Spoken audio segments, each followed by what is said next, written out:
Bonjour, la séance d'aujourd'hui, elle va être, c'est un cours qui va être intitulé Les études de quelques instruments d'optique et c'est l'application des lentilles minces. On a déjà vu que la lentille mince, comme définition, c'est un milieu transparent, homogène, qui est formé par deux faces, une sphérique et une qui est plane, ou bien les deux qui sont sphériques. Ces lentilles, on va les utiliser comme application dans la loupe et l'œil, d'accord? Donc, on va commencer par la loupe. C'est quoi la loupe? Comme définition, la loupe, elle est utilisée pour observer des détails tout petits ou on a parfois recours à l'utilisation de cette loupe. Donc, la loupe, c'est un instrument d'optique qui est constitué de lentilles convergentes, bien sûr, de courte distance vocale, comprise entre 2 cm et 5 cm. Donc, la loupe en général, c'est un instrument d'optique c'est une lentille convergente. D'accord? Donc, le principe de fonctionnement de la loupe. Donc, normalement, on place l'objet AB devant la loupe à une distance focale qui est inférieure à la distance focale. Et là, comme on a déjà vu dans le paragraphe de la construction géométrique de l'image obtenue par une lentille convergente, dans ce cas, quand la distance OA elle est inférieure à la distance focale F, qui est la distance entre O et F, on va avoir une image qui est virtuelle, agrandie et droite. Maintenant, on va passer à une application pour voir comment on a pu faire cette construction géométrique.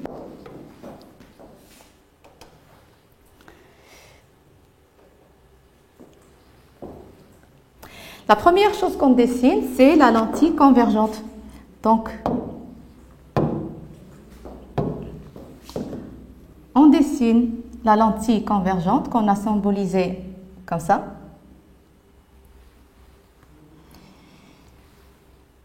Avec deux flèches.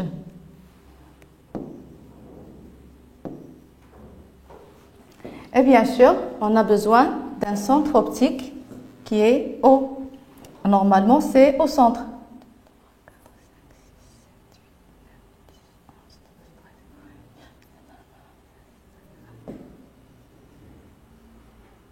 Et on a besoin encore d'un axe principal optique qui est une droite perpendiculaire à la lentille et passant par le centre O.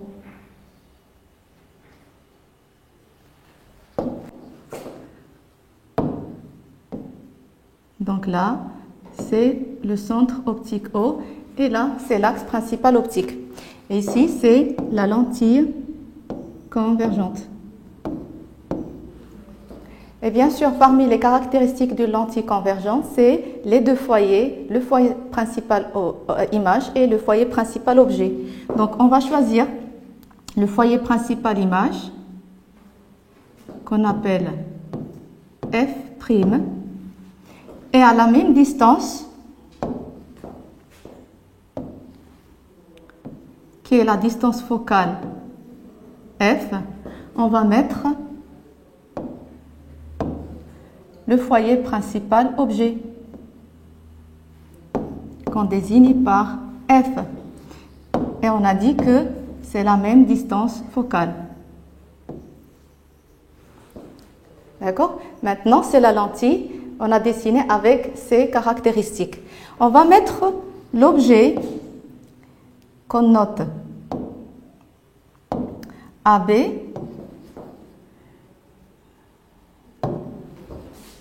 à une distance qui est inférieure à la distance focale. Ça veut dire que le point A, il vient entre le centre O et le foyer principal objet qui est F.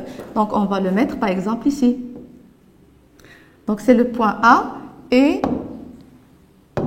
on dessine l'objet AB avec une taille précise. Et on va mettre la flèche devant B. Et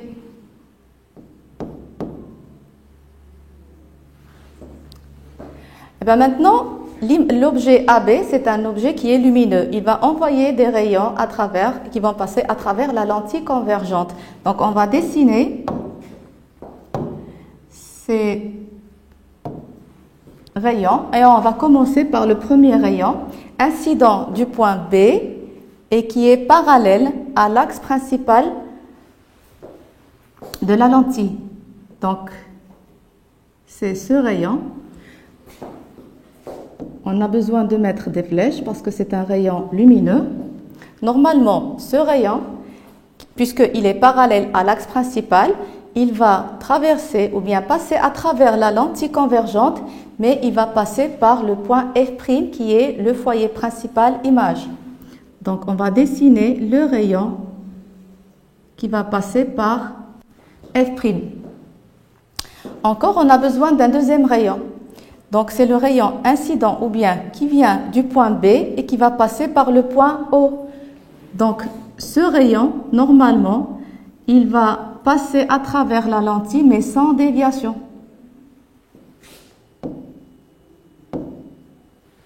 Et qu'est-ce qu'on peut remarquer ici? Que les deux rayons, ils s'étalent, ça veut dire ils divergent. Donc, ils ne vont pas converger ici, mais ils vont converger de l'autre côté. Donc, on va dessiner la discontinuité des rayons de l'autre côté de la lentille, mais en pointillé. Donc, en pointillé, on va dessiner la continuité de ce rayon et encore la continuité de l'autre rayon jusqu'à obtenir une intersection et ce point qui est le point B', c'est l'image de B. D'accord? Donc, on va... Ce point-là, c'est le point B'. Comment on va obtenir le point A'? C'est par projection orthogonale sur l'axe principal de la lentille convergente. Pourquoi?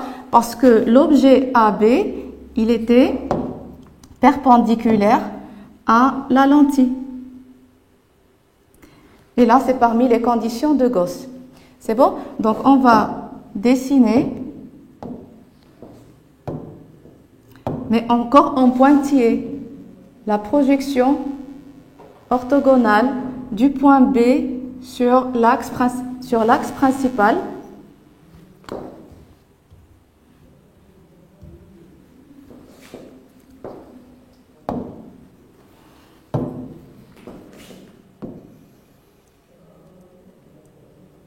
Et là, on va obtenir le point A'.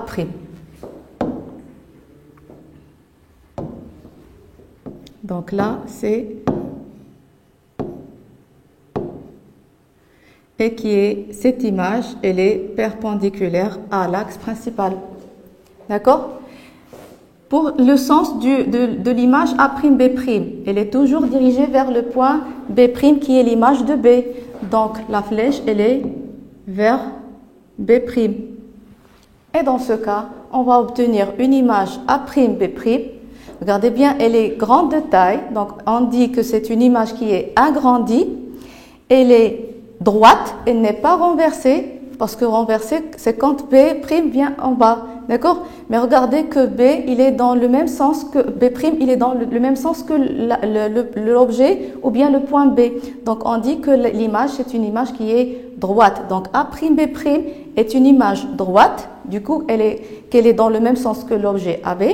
Elle est agrandie, elle est plus grande de taille que l'objet AB, et on dit qu'elle est virtuelle. Pourquoi dire que c'est une image qui est virtuelle? Parce qu'elle ne se forme pas sur l'écran. Parce que normalement, on devrait avoir un écran ici.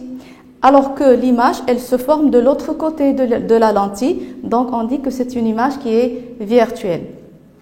Donc, les propriétés de l'image obtenue par la lentille convergente qui a une distance focale petite. C'est une image qui est réelle, qui est virtuelle. Elle est agrandie et elle est droite. Donc, c'est le principe de fonctionnement de la loupe. Donc, dans ce cas, la lentille convergente, c'est une loupe dans ce cas.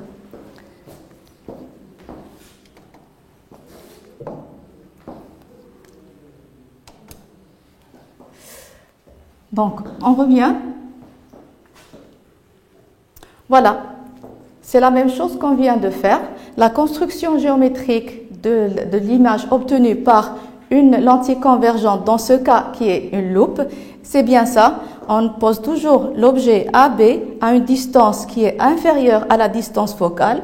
L'objet AB, il va envoyer des rayons qui vont traverser la lentille convergente, mais du coup que les rayons, ils s'étalent ou bien ils divergent de ce côté, on dessine toujours le prolongement, mais virtuel, en pointillé, de ces rayons de l'autre côté jusqu'à obtenir un point d'intersection qui est le point B'. Et le point B', c'est l'image du point B. Pour ce qui est A', qu'est-ce qu'on fait pour avoir le point A'? C'est la projection orthogonale du point B' sur l'axe principal. Du coup, que l'objet AB, il était perpendiculaire à l'axe principal. Et c'est, qu'on vient de dire, c'est parmi les conditions de Gauss. Alors, comme conclusion, quand la loupe se trouve devant l'objet à une distance inférieure à sa distance focale, l'image A'B' s'observe directement en plaçant l'œil derrière la loupe, ça veut dire ici, et elle est droite, elle est virtuelle et elle est agrandie. Voilà pour ce qui est application, la première application qui est la loupe. Maintenant, on va passer à la deuxième application qui est l'œil. Pour l'œil, le fonctionnement de l'œil humain, c'est que l'œil, c'est un organe de vision.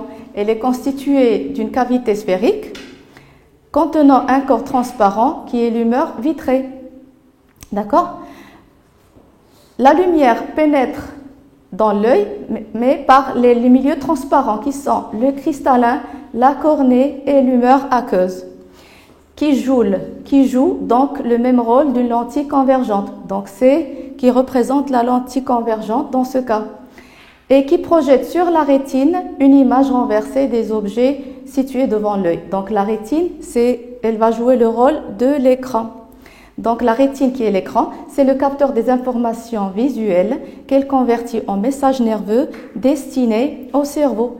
Donc ici, la présentation ou bien la formation de l'image se passe à travers la lentille convergente qui est dans ce cas le cristallin et encore pour ce qui est l'écran, c'est la rétine. Donc le cristallin, il est plus qu'une simple lentille parce que il se déforme pour faire varier sa convergence et ainsi faire la mise au point. Ça veut dire avoir une image vraiment nette sur l'objet observé. Et on dit dans ce cas que l'œil, elle s'accommode. C'est l'accommodation de l'œil pour avoir une image nette et qui va être formée sur la rétine. Maintenant, on va voir c'est quoi les défauts de l'œil et leur correction. Parce qu'il se fait que parfois, on a un œil qui n'est pas vraiment correct. Donc, elle a des défauts. C'est quoi les défauts de l'œil? Il y en a, les plus fréquents, ils sont deux. C'est la myopie et l'hypermétropie. C'est quoi la myopie? On dit qu'une personne est myope si elle n'est plus capable de voir les objets trop éloignés. Parce que les yeux, qu'est-ce qu'ils font? Ils sont trop convergents et l'image se forme avant la rétine. Avant d'arriver à la rétine, on a l'image qui se forme ici. Donc normalement, pour pouvoir voir une image correcte, c'est que l'image, elle doit être formée sur la rétine et non pas ni avant ni après. D'accord? Puisque l'image, ou bien cet œil, elle est trop convergente, donc l'image, elle est formée avant la rétine. Dans ce cas, une personne, on dit qu'elle est myope. Ça veut dire elle va voir les choses trop floues, pas claires. D'accord? Pour pouvoir corriger ce défaut, on a besoin de mettre une lentille, mais divergente. Mais pourquoi une lentille divergente? Pour pouvoir ramener l'image qui s'est formée avant la rétine, pour pouvoir la projeter ici sur la rétine. C'est pour ça qu'on a besoin de mettre des lentilles ou bien de porter des lunettes qui ont des lentilles qui sont divergentes pour faire diverger les rayons et les ramener jusqu'à la rétine. D'accord? Mais par contre, l'hypermétropie, donc on a vu que le premier défaut, ça s'appelait la myopie. Et on dit qu'une personne, elle est myope. Mais l'hypermétropie, c'est un défaut de l'œil dont la personne, elle n'arrive pas à voir mieux de près. Donc, elle a un problème à voir de près les choses. Donc, elle arrive à voir les choses vraiment difficiles. D'accord? Pourquoi? Parce que l'œil qui est myope, l'image, elle se forme en arrière de la rétine. Donc, ici. Et normalement, la personne, elle ne va pas voir l'image correcte. Parce que pour pouvoir voir une image vraiment correcte et nette, l'image, elle doit être formée sur la rétine, d'accord, et pas en arrière. C'est pour ça, normalement, on doit ramener l'image qui est formée en arrière de la rétine sur la rétine. Donc, dans ce cas, on a besoin de converger ces rayons. Il faut les converger jusqu'à les ramener sur la rétine. C'est pour ça qu'on va utiliser une lentille convergente pour pouvoir converger les rayons et les ramener sur la rétine. Donc, une personne hypermétrope n'est plus capable de voir correctement les objets proches qui lui semblent flous. Donc, un œil hypermétrope, c'est un œil qui ne converge pas assez l'image qui se forme après la rétine. Donc, pour pouvoir corriger ce défaut, il suffit de porter des lunettes constituées de lentilles convergentes pour pouvoir ramener l'image jusqu'à la rétine. Donc, conclusion, c'est que l'œil, elle peut avoir des défauts. C'est quoi les défauts qui sont plus fréquents? C'est la myopie et l'hypermétropie. Donc, la myopie, c'est que l'image, elle vient en avant de la rétine et il faut la ramener jusqu'à la rétine. C'est pour ça qu'on utilise des lentilles qui sont divergentes. Mais par contre, l'hypermétropie, c'est les personnes qui ont un problème de voir de près parce que l'image, elle se forme en arrière de la rétine et là, on a besoin d'utiliser des lentilles qui sont convergentes pour ramener l'image jusqu'à la rétine et voir correctement. Donc, pour ce cours qui était intitulé « Les instruments d'optique », on a pu voir deux applications qui sont la loupe